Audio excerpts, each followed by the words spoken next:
Hi everyone, welcome to another comics loving edition of Words, Images, and Worlds. On this episode, I am delighted to be talking with author Ed Brisson. Ed, thank you for coming back for a second time. Well, thanks for having me. My pleasure, my pleasure. You're currently working on a couple of books. I think you just wrapped Alpha Flight, and by that I mean like the last issues just came out, if I'm not mistaken. Um, so you probably wrote that like a while ago. I'm trying to think of when I wrote it. I'm really bad for keeping track of when things come out hmm hmm after when they sort of leave my hands. But I think oh Lord, I think I wrote the last issue in October, so like 6 months Yeah, ago. The art on the last issue was done in October. I think I probably wrote it even sooner than that. yeah. Uh, Well, currently, you're exploring the world that you've continued to build in Predator, and that's kind of the focus. And I also want to give some love to the Displaced as well. Thanks. Yeah, absolutely. So this is kind of your third arc with Predator: The Last Hunt. Is that right? You've done two kind of travels through Yes. the stories. Yeah, and Yeah. established a really interesting main character and dynamic there. So this is it's a third. All three arcs follow sort of Theta as she's on this quest to hunt down predators because she was a child a predator killed her family, and so she's kind of made it her life mission to become a predator hunter. So yeah, this is a third one, which is kind of cool that we get to kind of continue her story. We've been sort of jumping forward about 5 to 6 years for every arc, so we get to hmm see her hmm sort of progress in age and deal with sort of the sort of struggles that brings as well, right? She's maturing as a person as well. She's not as sort of maybe as impulsive as she may have been initially, hmm and she's yeah, it's been a real fun journey with that. Yeah, and lots of tension along the way, and some surprises. I've really enjoyed reading the entire journey. What was your introduction to the world of Predator like? I My first introduction to Predator was the drive-in theater when it Oh, dropped. I saw it at the drive-in theater when it came out. And then I don't know, 6 months, a year later, whenever it came on Super Channel, First Choice Super Channel, which in Canada was our version of HBO, oh, like your uh-huh, 80s HBO. uh-huh, uh-huh. I taped a copy of it off of TV, and I probably watched the hell out of that tape. I must have watched it about 100 times when I was a kid. Yeah, Um, yeah. and so I'd always been a huge Predator fan. When Predator 2 came out, I saw it in a theater. I loved Predator 2 for a long time. I know that it's got its detractors, but I was a big fan hmm of it. hmm I was even on a podcast about 8, 9 years ago defending it. Um, as that was a whole, there's Anthony Johnson, who's also a comic book writer, had a podcast called Unjustly Maligned, where people would come on and discuss films that they really liked that most people don't. And then it's an hour of you like kind of defending the film and getting into arguments about it. Which in weirdly made me see the flaws in the films a lot more, but still a fan of it. Yeah, fan of all the films. I'm not, obviously not. I think the Shane Black one obviously is probably the most divisive one, and it's the one that I'm least sort of attached to as well. hmm Uh, hmm Despite actually, I love Shane Black. Like I love Kiss Kiss Bang Bang and The Nice Guys are like two of my favorite films. So hmm and maybe that's why it felt like such a letdown. But yeah, but going back to your question, 1987 when it hmm dropped, drive-in theater, you know, very young me, very probably much too young to be watching Predator, uh, especially the drive-in, which almost made things seem much more horrifying than just seeing on your TV. And been a fan ever since. I've read the comic books when they came out through Dark Horse in the late 80s, early 90s, and so hmm sort of kept up on it. That's cool. Yeah, yeah.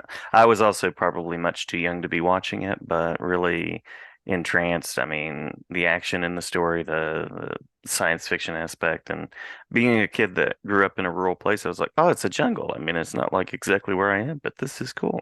Right. Did that Yeah. mess you up at all? Did you think there were like predators hiding out in the woods? I did have a nightmare or two. I think Right. for a young kid, I did a decent job of separating it out in my brain, but I did have a nightmare or Oh, two. I get So it. yeah. Yeah, Um, because I feel like that age, you're really susceptible. Like I grew up in Oshawa, Ontario, which is pretty like urban, industrial sort of city.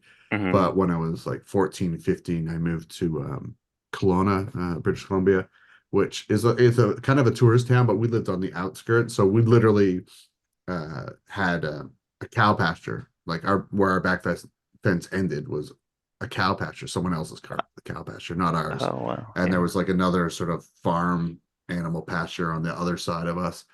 And I was not like that's the opposite of how I grew up, right? Like I grew up in a very sort of a um, sort of Rust Belt type of like more urban Rust Belt sort of place. And I remember being like 14. I'm going on a tangent now, and I apologize, but You're I'm just going good. to You're do it fine. anyway. You're fine. I remember watching a movie called Murder One, Hmm. Hmm. and it's about a guy picks his brother up after he gets out of jail, and they go and do like a series of home invasions in a very rural setting that looked a lot like the part of Kelowna I lived in. And I didn't sleep for about a week after that. Like Oh yeah. just the Yeah. idea of like that could happen where I lived. And I blame that movie for kicking off my head a lifelong sufferer of insomnia. And it started with that movie and that inability to sleep. Which I know this is nothing to do with Predator, but was reminded by you saying being by the woods. Well, there is kind of that. I'll make the connection between All like right, go. you've got a character who's sort of on this quest, right? The quest in Murder One being kind of a dark one, but Theta definitely has that quest. See, did that work? Was that Yeah, a sort okay? of. I think Kind of, maybe. loose, Uh, loosely. Yeah. yeah. So you mentioned there's the Shane Black film. There's of course the movie Prey that came out. Um, aliens and predators have interacted. There's kind of this long history with the series. At one point, Batman was fighting Predator in the late 80s, I believe, as well, in early Hmm. 90s. Archie fought Predator at one point, I That's believe. So, right. That's right. Yeah. So curious about what you hope Last Hunt and the story kind of adds to the mythos. so the thing I really wanted to do is that with Theta, I really wanted Predator to have like because each Predator film, as we've gone through, there haven't been any sort of like carryover characters, right? Like Hmm. we've got Dutch in the first one, but he's not. I know when they made Predator 2, Dutch was supposed to be in it, and contraction just didn't work. So we haven't really had that sort of carry on character. We have had in the comics, we've had those, with John Schaefer and a few other characters. Um, but I wanted like I think because we were launching it new in the Marvel universe, and so I wanted to create like this someone new who could kind of be our guide through this world, someone Hmm. who could be a little bit different. I didn't want it. I like the idea of flipping the dynamic and having it someone who's out there actively hunting predators because that's something we hadn't really seen in any of the movies. Hmm. Um, Hmm. and so for Theta, I just like, the cheap version of it is I wanted Predator to have like its own Ripley, like I wanted it like Yeah. and I don't think Theta is anything like Ripley as a character. I think they're very different, but like I wanted that sort of through line to bring us into the Marvel comics, to bring us into the sort of new age of Predator comics. And, I'm hoping that we've, achieved that. I hope that she's someone who has some sort of longevity in the series. I've Hmm. been trying to sort of introduce a few things that would ideally keep her around for a while without getting spoilery. And yeah, so she's someone I want to be like, hopefully, is someone when you think of like maybe the Marvel Age of Predator, Theta is who comes to mind, right? Yeah. Love that. Yeah. Yeah. What's the kind of the collaboration been like? And that sort of process as you've worked with Marvel and worked with a couple of artists on the books. Yeah, it's been great. Like we worked, Kev Walker was the one who initially, I worked with in coming up with the look and design of Theta back then. Hmm. I think every artist is very different in how the collaboration has worked. And that's across comics. That's just always the case it is anyway. But it's always been like I always trying to like adapt to how the artist works and like try and find, a perfect middle ground where we can both kind of, work the way we normally work without having to really offset how or upset how the other person's working, if that makes sense. Like, Hmm. Hmm. um, because the way that Kev works is very different from the way that Netha works. Is very different from the way that Francesco, uh, Mana, the artist on the new one, works. And so I just try and lean into that. But like I have things that I tend to do always, and I try and lean into it, and then be open to when they come back. Like Kev Walker is someone who will take pages and sort of rearrange like panels a lot. Like he'll to a way that he thinks works better. And I'm always open to that sort of collaboration as long as we have the story part of it remains intact. Like the opening fight in the first Predator series was uh, in spirit how it was scripted, but he Hmm. had instead took and rearranged the panels for the first, I want to say 4 or 5 pages, and had sort of like a countdown. Like if you look at the panels, the panels drop by one Yeah. panel count each page, and it has this really cool countdown effect that is not something I initially had in there, not something I would even thought of, but it's brilliant and it really makes that fight work. Um, so yeah, I'm always trying to remain flexible, and I know that like comics is collaborative and it only works when there is that give and take, between the artist and writer. That it shouldn't feel like a sacrifice ever. It should always feel like it's always for the betterment. It's always for, like kind of best idea wins out. Hmm. Um, Hmm. and I know that some folks can get really like married to the thing that they want. They're like, it absolutely has to be this way, and they get kind of blinders on, not seeing possibilities for how we can sort of improve this. And so for me, I'm always into having those discussions. I'm always like trying to just make it the best experience possible for everyone involved. Me, the artist, and the reader. Awesome. Awesome. And uh, from what you've said and the way you've talked about it, I know that you bring kind of the fan perspective as well, somebody that has really enjoyed the book and the series, the films over time. So I'm sure that means a lot to the audience as well. Yeah, I hope so. Like again, this is just me like, geeking out over Predator when I'm writing this sort of stuff. I've talked about this a little bit before, but like the very germ of the idea just comes from like old like Predator stories I used to make up when I was a kid when I'd watch all the Predator movies. Like it's the germ sort of started there, and I was able to like go back and like think about what I'd wanted to see when I was that age, and these ideas I had, and sort of like, obviously the thing that I'm writing at my age now versus what I would have written when I was like 12 or 13, very different. But like, I think there was that sort of excitement behind these that I tried to like really pull from and sort of update and make exciting. Yeah, yeah. Very cool, very cool. I know that we're at issue 2, currently released, and issue 3 is on the way of Last Hunt, and I'll be there for it, and I'll be timing this to drop with it as well. Uh, Awesome. Perfect. yeah, yeah. So that's ongoing as of the time that we're talking right now.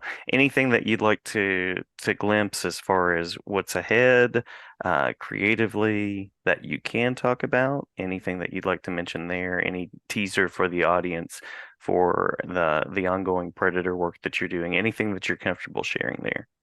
So right now for Predator, we just have the 4 issues of the series, and then beyond that, there's nothing I can really share. Hmm. Hmm. Unfortunately, but yeah, we just have 4 issues. I don't know what each issue, each arc seems to be one issue shorter, but yeah, we've got the 4 issues. We got a very um, like issue 3 is an interesting one. It's just a complete bloodbath. It's almost all action. Hmm. There's Hmm. little bits to push a story forward, but if people are waiting to see Predators absolutely unleash, then issue three is definitely for them. Because to sort of this point, we've a lot of the stories we've been telling are mostly it's from Theda's perspective, right? So it's her, sort of when she's been back on her heels a few times, um, but generally is able to overcome. And issue three is kind of where things really turn around, and it was an interesting one to write. It's probably one of the most brutal or bloody things I've ever written. So I think, Mm. um, hopefully like Predator fans are going to dig it. I think, and I really love the resolve in issue four, like the way we sort of wrap everything up. So, and hopefully if people are digging it, that there'll be more. But who knows? It's always, I think Marvel always sort of evaluates after the series has come out to see where they want to go. Yeah, yeah. Well, hoping for more of that story to come, much more from you across worlds, and then any place I usually like to ask just for listeners that maybe didn't check out the first conversation we had, any place where people can go to connect with you to see the work, online spaces, conventions, or things like that. Yeah, so not many conventions for me this year. I am doing a lot of video game this work in addition to video game work this year in addition to comics. So it's really limited my ability to travel and do conventions in like the best possible way. It's I'm enjoying it a great deal. Um, so you won't be able to see me at conventions. I just did a tour a couple of months ago, which was like kind of my getting getting out one last time, sort of before. If people are in Eastern Canada, they could come and see me at ECCE, which is a show in Moncton that I believe takes place the first weekend of June of this year. People can find me on Twitter at Ed Brisson. It's pretty simple. Probably the easiest place to find me. And if they're looking for other work, I've got The Displace, which we briefly touched on, which is coming Hmm. out right now through Boom Studios, which is about a city that vanishes and the survivors trying to survive, and no one can hold a memory of the survivors. And it's a sort of an interesting dilemma and exercise in how these people can survive in a world where they theoretically don't exist anymore. Hmm. Uh, Hmm. I think the third issue of that just dropped. That's one is a project I'm very excited about. I've been trying to get off the ground for about 15 years now. Oh wow, yeah, Um, yeah. I think other than that, right now, it's just I have a lot of creator-owned stuff that I'm working on, but none of it has been announced, so there's nothing I can talk about at present. So it's going to look, I think, after the Displaced 5 comes out, that I'm sort of vanished for a few months. But that's because I have a lot of stuff kind of in the works that's going to be, there'll be a flood of stuff coming hopefully towards the end of the year. Nice, nice. Well, we'll be looking for it, of course, and always glad to talk with you. And happy belated birthday as well. All right. Well, thank you very much. Yeah, thank you. Glad to talk anytime. All right. Perfect.